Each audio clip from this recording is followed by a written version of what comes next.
जो बिल लेकर के आ रही है, भारतीय जनता पार्टी का इतिहास जिस तरह के फैसले लिए अगर हम देखें, उससे कहीं ना कहीं जो परिणाम भारतीय जनता पार्टी चाहती थी वो नहीं आए। भारतीय जनता पार्टी का हर फैसला वोट के लिए, अपने लोगों को खुश करने के लिए। ये वक्फ बिल के खिलाफ समाजवादी पार्टी है, पहले भी थी, आगे भी रहेगी। जिस तरह के संशोधन भारतीय जनता पार्टी कर रही है, वो पूरा कंट्रोल अपने पास चाहते हैं। जो एडमिनिस्ट्रेटिव पावर है वो पूरा का पूरा अपने पास रखना चाहते हैं। इस देश ने वो समय भी देखा है कि जिस समय एडमिनिस्ट्रेटिव गलत फैसले की वजह से भारत की जो संस्कृति रही, भाईचारा रहा, उसके खिलाफ खाई पैदा की है। और अगर हम इनका जो फैसले लिए अगर पलट करके देखें, एंग्लो इंडियन बिल जिसमें कि सदस्य एक बनता था, चुन करके आता, वो अपॉइंट होता था, वो बिल ले लिया वापस, वो आरक्षण छीन लिया, आरक्षण एंग्लो इंडियन का छीना, नोटबंदी से रुपया छीना, लेकिन भ्रष्टाचार बढ़ गया, रुपए आज भी निकल रहे हैं। जीएसटी कानून लाए, उधर व्यापारियों का सब कुछ छिन गया, दिन भर वो केवल जीएसटी का चक्कर काट रहे हैं। तो जीएसटी हो, नोटबंदी हो या अन्य फैसले हों, ये छीनने का काम करते हैं, लोगों का कुछ न कुछ छीनने का काम करते हैं।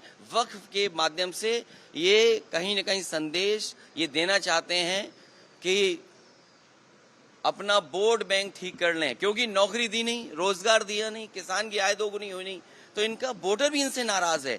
देखिए, जिस वोटर को ये तुष्टीकरण कहते थे, हम लोग तुष्टीकरण कर रहे हैं, क्या ये तुष्टीकरण नहीं दे रहे हैं, कर रहे हैं किट बांट करके।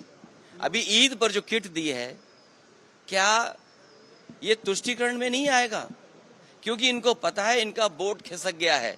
अभी तक तो ये हिंदू भाइयों को गुमराह करते थे, अब इनकी कोशिश है कि मुसलमान भाइयों को भी गुमराह कर दें। सर, वो कह रहे हैं वक्फ पे विपक्ष गुमराह कर रहा है। सर कह रहे हैं कि वक्फ पे आप एंग्लो इंडियन इन्होंने छीना, क्या विपक्ष ने गुमराह किया?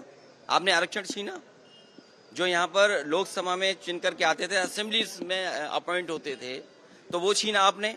नोटबंदी पे आपने कहा कि आतंकवाद खत्म हो जाएगा, इनके लोगों को माफी मांगने जाना पड़ा। क्या आप सोच सकते हो? फौज के गलत फैसले की वजह से, हालांकि नई बात बनती ये कहने की है, लेकिन फिर भी कह रहे हैं, एक घटना ऐसी हुई जिसमें इनको माफी मांगनी पड़ी फौज के बड़े अधिकारी को जाकर के, जो गलत इनकाउंटर हुआ था।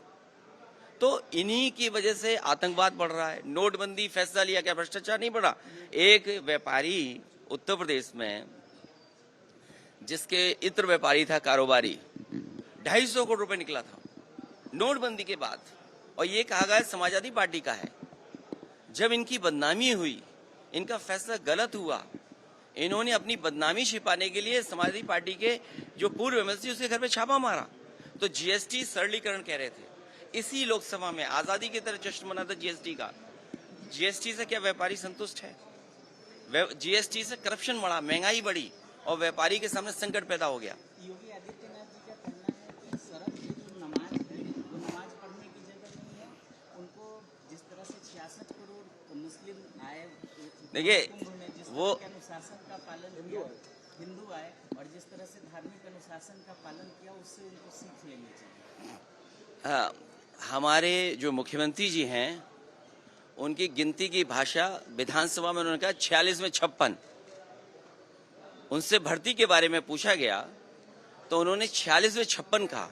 और आप सब पढ़े लिखे लोग हैं, कोई इसमें ऐसा नहीं है जो थोड़ा बहुत गणित न जानता हो। 66 करोड़ लोगों का आना, मैंने मान लिया, स्वीकार कर लिया कि आए हैं, लेकिन क्या ये फिगर सही है? अगर 66 करोड़ लोग गिन सकते हैं ये लोग, तो बताओ जो 1000 हिंदू भाई श्रद्धालु खोए हैं, लगभग 1000 हिंदू भाई श्रद्धालु जो खोए हैं, उसकी गिनती, उसके नाम अभी तक सरकार नहीं बता पा रही है। जो हमारे श्रद्धालु श्रद्धा से आए, श्रद्धा भावना से आए, और वहां पर जाकर के उन्होंने कुंभ को संपन्न कराया, उनकी जान चली गई, किसी की मदद नहीं हुई, आज तक सूची नहीं आई। जो लोग एक्सीडेंट में आने जाने में जिनकी जान चली गई, उसके लिए क्या किया सरकार ने? जो हिंदू भाई 1000 खो गए, वो गिनती नहीं बता पा रहे हैं। जो मर गए उनका नाम नहीं बता पा रहे हैं, और 66 करोड़ गिन लिए। और तब जब इन्होंने कहा कि डिजिटल कुंभ है, ड्रोन कैमरे हैं, सीसीटीवी है, मैं तो दावा करता हूं, मैं कहता हूं आपसे भी, इसमें आप भी सहयोग और मदद करें कि जो सीसीटीवी पे आया होगा भगदड़, क्या सरकार ने जारी किया उसको? और फिर सरकार की जांच में कहा गया कि जो संगम नोज है, त्रिवेणी है, वहां पर घटना के समय पर कुछ हजार ही मोबाइल नेटवर्क में आए थे। अगर मैं उन्हीं का स्टेटमेंट कहना मान लूं तो 50,000 लोग, 1 लाख लोग। सोचिए, जो सरकार 100 करोड़ का इंतजाम कर रही थी, वो 1 लाख लोगों को सुविधा नहीं दे पाई, जिससे भगदड़ जान चली गई। जान जाने वालों का नाम नहीं बता पा रहे हैं। ये सब इसलिए हो रहा है क्योंकि इन्हें बेरोजगारी की फिगर नहीं देना है, इन्हें महंगाई के बारे में चर्चा नहीं करनी है। किसान की आय दोगुनी हो, ये मैंने नहीं कहा, ये बीजेपी ने कहा किसान की आय दोगुनी होगी। इन्होंने मूंगफली नहीं खरीदी, सरसों के तेल वाले को कोई लाभ नहीं पहुंचाया, विदेशी सरसों तेल खा रहे हैं सब लोग। तो ये जो तमाम नाकामी है उसको छिपाने के लिए करें। और आज ही एक सर्वे आया है, सर्वे जो आया है उसमें उत्तर प्रदेश आखिरी है। एक बहुत प्रतिष्ठित मैगजीन ने सर्वे किया है सभी स्टेट्स का, और उसमें सबसे आखिरी में कोई दिखाई दे रहा है तो वो हमारा उत्तर प्रदेश है। और देखिए, इतिहास वही पलटना चाहिए जिस इतिहास से भविष्य बनता हो, वरना इतिहास को इतिहास ही रहने देना चाहिए। और सोचिए, ये सड़क पे नवाज की बात नहीं है। मैंने अधिकारी से पूछा, आईपीएस अधिकारी थे, कि ये बताओ, ये मुझे क्यों नहीं जाने दे रहे हो ईद के कार्यक्रम में? उनके पास कोई जवाब नहीं था। मुझे खुद ये कभी परंपरा नहीं रही है कि किसी सरकार के मुख्यमंत्री, एक्स चीफ मिनिस्टर को रोका जाए। इन्होंने ईद में नहीं शामिल हो, हम लोगों को रोका गया और इशू बने, क्योंकि इन्हें सूट करता है ये चीज कि ये इशू बने। ये जो किट बांटी जा रही है, आप समझ लीजिए, किट इसलिए बांटी जा रही है क्योंकि हिंदू भाई जाग गए हैं, पीडीए परिवार जाग गया। रामजी सुमन जी का घर तोड़ दोगे? हिटलर ने जो ट्रूपर्स बनाए थे, ये वही ट्रूपर्स हैं करनी सेना बीजेपी के, ये बीजेपी के नेता हैं। अगर वीडियो वो देख लो, एक बीजेपी का नेता मुझे क्या गाली दे रहा है, मेरा डीएनए पूछ रहा है। अरे मेरा डीएनए पूछ रहे हो, तुम अपना डीएनए टेस्ट क्यों नहीं कराते हो? अपना डीएनए टेस्ट भी करा लो। और राम भुआन निषाद गांव में जा रहा था, एक सांसद, कोई सुरक्षा नहीं उसको दे रही है सरकार।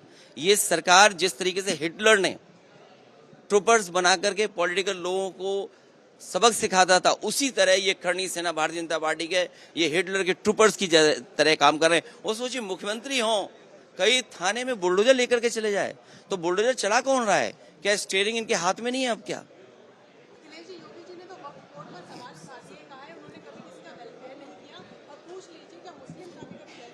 वो किसका वेलफेयर कर रहे हैं? मुख्यमंत्री जी किसका वेलफेयर कर रहे हैं?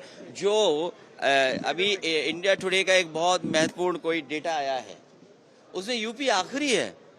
सामाजिक जो योजना है उसमें लोगों के व्यवहार में, अच्छा व्यवहार तो मुख्यमंत्री जी से ही देखा होगा उन्होंने। वो एनआई वाले हमारे हैं साथी, एनआई वाला साथी जानता है उनका व्यवहार कैसा है। और अगर आप देखना चाहें तो आर्काइव में देख लीजिए आप। तो आप उसमें वो नहीं बोलेंगे, जो आंकड़ों में उत्तर प्रदेश आखिरी है, नौकरी नहीं दे पा रहे हैं, रोजगार नहीं दे पा रहे हैं। जो कुंभ में लोग आए हैं उनकी गिनती नहीं मुख्यमंत्री जी बता पा रहे हैं।